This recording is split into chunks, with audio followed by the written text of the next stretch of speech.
Hello friends, welcome back to our YouTube channel. आज RBSE class 10 social science का paper हुआ है 17 फरवरी को। आरबीएसई क्लास 10 सोशल साइंस का पेपर हुआ है 17 फरवरी को। उसके सटीक आंसर की लेके आ चुके हैं। सबसे ब्रीफ छोटे से वीडियो में आपको तरीके से पूरी आंसर की मिल जाएगी, सॉल्यूशन मिल जाएगा और कमेंट करके बताना आपके कितने क्वेश्चन राइट हो रहे हैं, आपके कितने मार्क्स बन रहे हैं। पेपर बहुत ज़्यादा कुछ हैवी नहीं था, अच्छा ही था। अगर आपने ढंग से एनसीईआरटी को बुक का आपको ढंग से पढ़ा है तो आपके सारे क्वेश्चन राइट हो जाएंगे।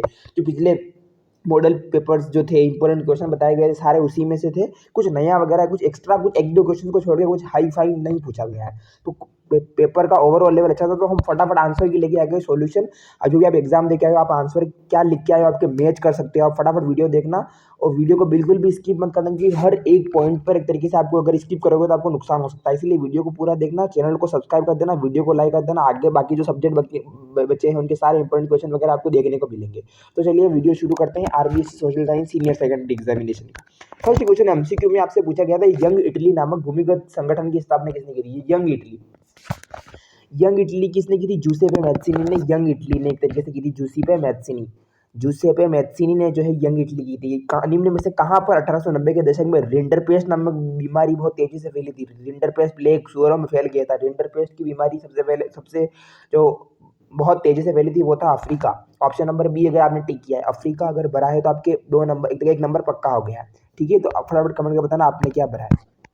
इसके अलावा हम बात करते हैं औद्योगिकरण का एक प्रमुख सकारात्मक प्रभाव क्या था? औद्योगिकरण से नकारात्मक प्रभाव हुए, लेकिन सकारात्मक प्रभाव क्या हुआ? औद्योगिक के उत्पादन में वृद्धि हुई, ये सकारात्मक प्रभाव है। ये सभी निगेटिव है। ऑप्शन नंबर डी जो है वो करेक्ट हो गया। इसके अलावा आप पूछता है पेरियार के नाम से कौन जानता था? ईवी रामास्वामी नायकर। ईवी रामास्वामी नायकर जो है वो पेरियार के नाम से प्रसिद्ध थे। Option number A is correct. Vernacular press act किस वर्ष लागू किया था? वर्नाक्यूलर प्रेस एक्ट 1878 में। Option number B 1878। 1878 अगर आपने टिक किया है तो आपके बिल्कुल करेक्ट है। इसके बाद बांगर क्या है? ज्योग्राफी से बांगर क्या है? तो बांगर का मतलब क्या होता है? बांगर का मतलब पुरानी जलोढ़। नई जलोढ़ में होता है खादर कहलाएगी। खादर नई, बांगर पुरानी, ऐसे याद रखना था आपको। तो ये तो बहुत एक तरीके से होता है, 8th में भी कॉन्सेप्ट होता है खादर बांगर का।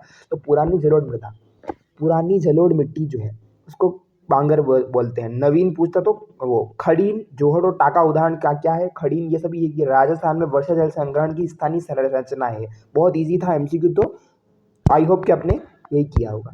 चूना पत्थर, सिलिका और जिप्सम कौन से उद्योग का प्रमुख कच्चा माल है? चूना पत्थर, सिलिका, जिप्सम ये सभी कौन से उद्योग के लिए सीमेंट में चाहिए? सीमेंट में भी चूना पत्थर। तांबा बिल्कुल ईजी था, चीनी तो कभी होगा नहीं। तांबा आप करके आओगे नहीं, तांबा में चूना पत्थर का क्या काम? लो इस्पात में होगा नहीं, तो सीमेंट।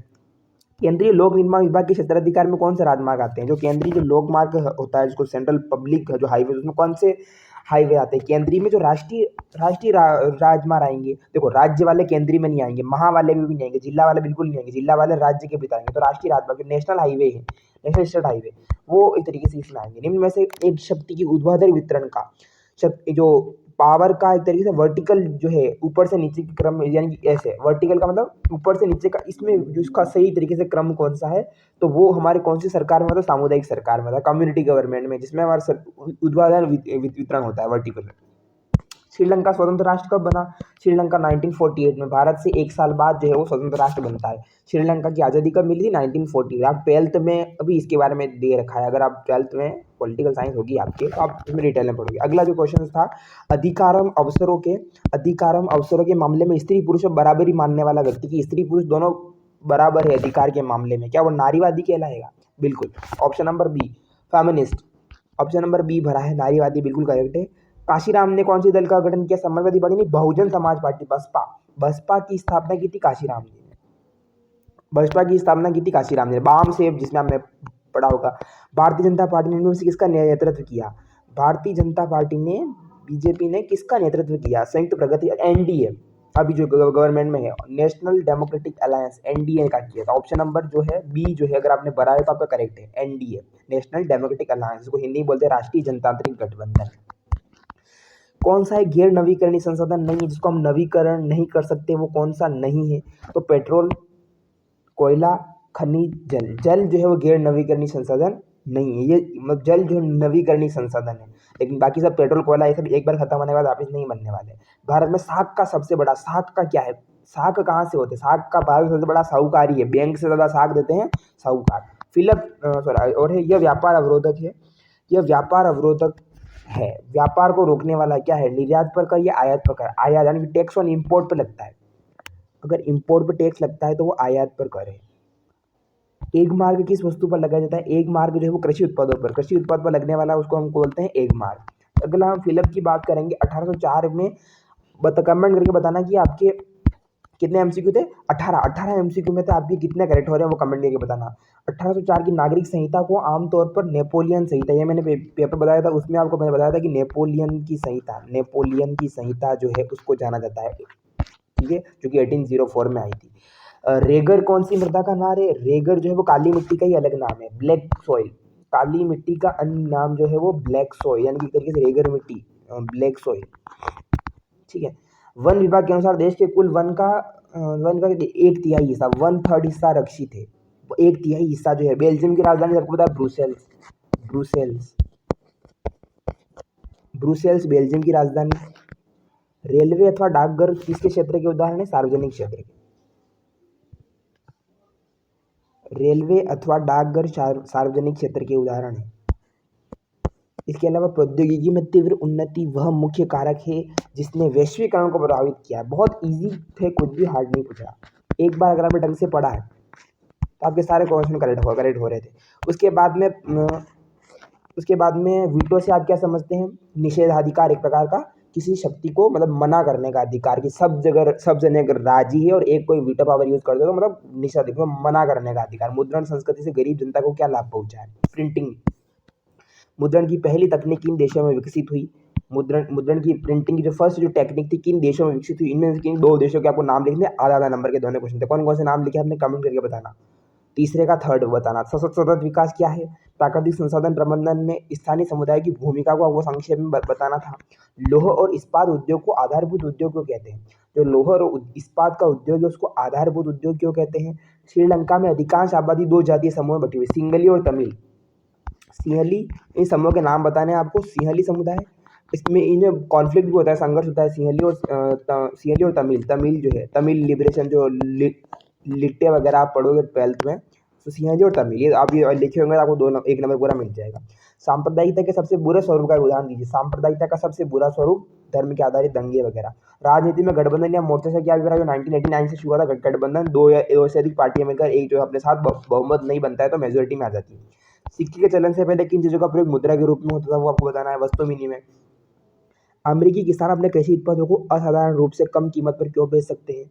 1960 के, ये प्रश्न हर बार आता है। 19 ये वाला अगला प्रश्न, 1960 के दशक में उपभोक्ता आंदोलन के उदय के मतलब 2 कारण, आपको 2 कारण लिखने की। उपभोक्ता आंदोलन क्यों उदय हुआ? उपभोक्ता आंदोलन क्यों हुआ उसके 1960 के दशक में, उसके आपको रीजंस देने हैं। वो आया था ना, जागो ग्राहक जागो।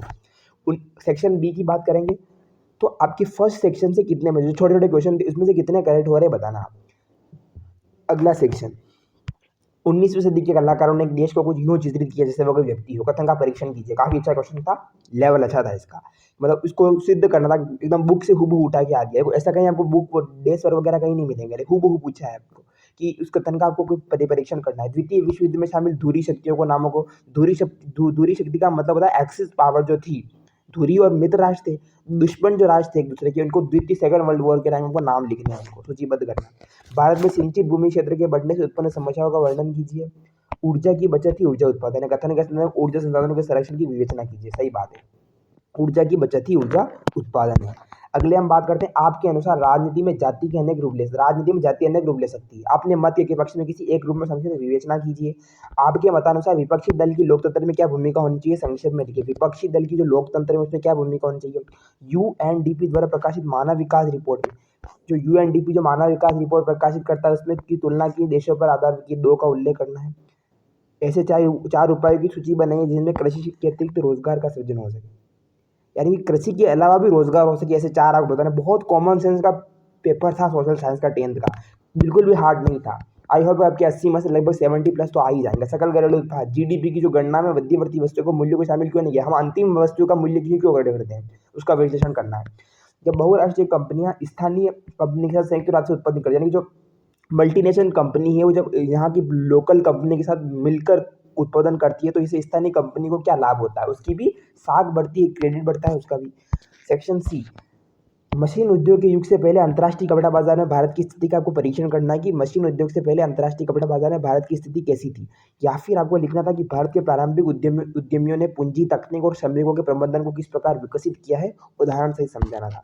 भारतीय कृषि में हुए प्रौद्योगिक और संस्थागत सुधारों का आपको वर्णन करना है, और जूमिंग कृषि के पर्यावरण के प्रतिकूल क्यों है, पर्यावरण के आपको अगेंस्ट है, हार्मफुल है, क्योंकि इससे जलाकर जंगल नष्ट होते हैं, तो ये मतलब नुकसान है जूम खेती जो की जाती है।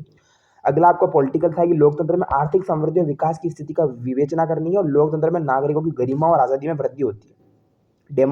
डेमोक्रेसी में क्या होता है, लोकतंत्र के जो नागरिकों के जो सिटीजन्स के जो फ्रीडम है, उनके जो अधिकार है वो बढ़ते हैं। इसका तनका आपको विश्लेषण करना है। जो आपने नोटिस किया होगा कि एनसीईआरटी अगर आपने बुक ढंग से पढ़ी है तो आपको सारे क्वेश्चन आपको आ रहे हैं, क्योंकि जो है सेंटेंस बेस, ये कोटेशन बेस के क्वेश्चन थे, सारे सेंटेंस बेस वाक्य के आधार पर क्वेश्चन थे। अगर थोड़ा लाइन उठा के दे दी, आप उसकी व्याख्या करनी थी सारी की सारी। सेक्शन डी की बात करते हैं। नहीं, एक और है, सहकारी समिति की कार्यप्रणाली आपको समझानी है, और चेक क्या है, सब जानते हैं चेक क्या है। बैंक प्रणाली में चेक का महत्व आपको बताना था। सेक्शन डी, सत्याग्रही केवल अहिंसा के सत्याग्रही केवल अहिंसा के सहारे भी अपने संघर्ष में सफल हो सकता है। मतलब हम बिना नॉन वायलेंट एक तरीके से, बिना शस्त्र उठाए भी हम अपने कार्य में सफल हो सकते हैं। गांधी जी का उदाहरण क्या था आपको बताना। गांधी जी को चैप्टर को उदाहरण देते हुए असहयोग, भारत छोड़ो, सब उदाहरण देते हुए आपको लिखना है। महात्मा गांधी के नेतृत्व में प्रमुख आंदोलन की विवेचना कीजिए। बहुत ये लिखा होगा आपको, काफी सेव होगा, गांधी जी के बारे में बचपन से पढ़ते आए हैं। भारत में केंद्र और राज्य सरकार में शक्ति के बंटवारे को विवेचना कीजिए कि केंद्र और राज्य के भी सरकारों में शक्ति का बंटवारा कैसा होता है। ये पॉलिटिकल 12th में भी आता है लगभग। संघीय शासन व्यवस्था तथा एकात्म शासन व्यवस्था में अंतर स्पष्ट कीजिए।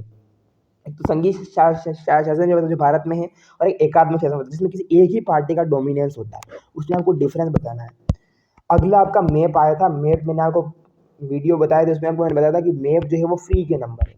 मैप क्या है, फ्री के नंबर है, फ्री के मार्क्स है। बस आपको टिक करने हैं 4 नंबर, और आपने आई होप कि मैप आपने एक से ही किया होगा, या तो आप 4 ऊपर वाले करो या चारों साथ में नीचे वाले करो। अलग अलग आपको नहीं करना, या तो आपने चारों यही किए होंगे या फिर चारों आपने यही किए होंगे, दोनों में से कोई भी एक किया होगा। देखो क्या क्या क्या पूछा था, गोवा कहाँ पर है, गोवा सबको पता है भारत में गोवा कहाँ है। बल्लारी कहाँ पर है, बल्लारी कर्नाटक में। अगर आपने बेल्लारी को कर्नाटक में फिल किया है तो आपका 1 नंबर पक्का है, क्योंकि ये जो मैप है वो बहुत इजी लेवल के पूछे गए थे, कुछ ऐसा हार्ड नहीं था। जो आपके बुक में दे रखा है ज्योग्राफी, जो खनिज वाले चैप्टर से, उसी से है। तो बेल्लारी जो है वो कर्नाटक में है। मुंबई महाराष्ट्र में आपने भरा ही होगा। चेन्नई तमिलनाडु में है। चेन्नई जो है वो तमिलनाडु में है, चेन्नई तमिलनाडु में भरा होगा। तो गोवा गोवा में है, बेल्लारी कर्नाटक, मुंबई महाराष्ट्र, मुंबई सब जानते हैं। महाराष्ट्र में फिल करना, महाराष्ट्र कहाँ पर आपको पता होना चाहिए, चेन्नई तमिलनाडु। या फिर आपने भरा होगा सिंगरेनी। देखो ये थोड़ा अजीब मैप था नीचे वाला, उसमें भी 2 तो ईजी थे। सिंगरेनी कहाँ पर है, सिंगरेनी तेलंगाना था। सिंगरेनी जो है वो तेलंगाना में सिंगरेनी है, तेलंगाना में सिंगरेनी था। रानीगंज पश्चिम बंगाल में, वेस्ट बंगाल में जो है रानीगंज है। दिल्ली में से कोई आने देश की राजधानी कैपिटल, कोलकाता भी वेस्ट बंगाल में, यानी कि वेस्ट बंगाल के 2 पूछे गए थे। वेस्ट बंगाल में रानीगंज और कोलकाता, दिल्ली और सिंगरेनी तेलंगाना में। तेलंगाना में सिंगरेनी है, और ये जो चेन्नई में तमिलनाडु में चेन्नई है, और बल्लारी कर्नाटक में। इस तरीके से ये मैप हो गया। आई होप आपकी 80 में से लगभग 70 प्लस नंबर आ रहे होंगे। कितने नंबर आ रहे हैं कमेंट करके बताना कि आपके 80 में से, यानी कि 80 में से आपके कितने मार्क्स एक तरीके से स्कोर कर रहे हो आप। ये आप एक तरीके से कमेंट करके बताना, ताकि हमें पता चलेगा कि आप एक तरीके से स्कोर कितना कर रहे हो, आपके क्या परसेंट बन सकते हैं। आई होप कि पेपर बहुत ईजी था, सबके अच्छे नंबर आए होंगे। मिलते हैं अगले वीडियो में। चैनल को सब्सक्राइब कर देना, वीडियो को लाइक कर देना। ऐसे ही सारे इंपॉर्टेंट सब्जेक्ट की वीडियो आपको मिलते रहेंगे। तो कितने नंबर आ रहे हैं कमेंट करके बताना। कुछ भी डाउट हो तो भी कमेंट कर देना। मिलते हैं अगले वीडियो में। Thank you so much.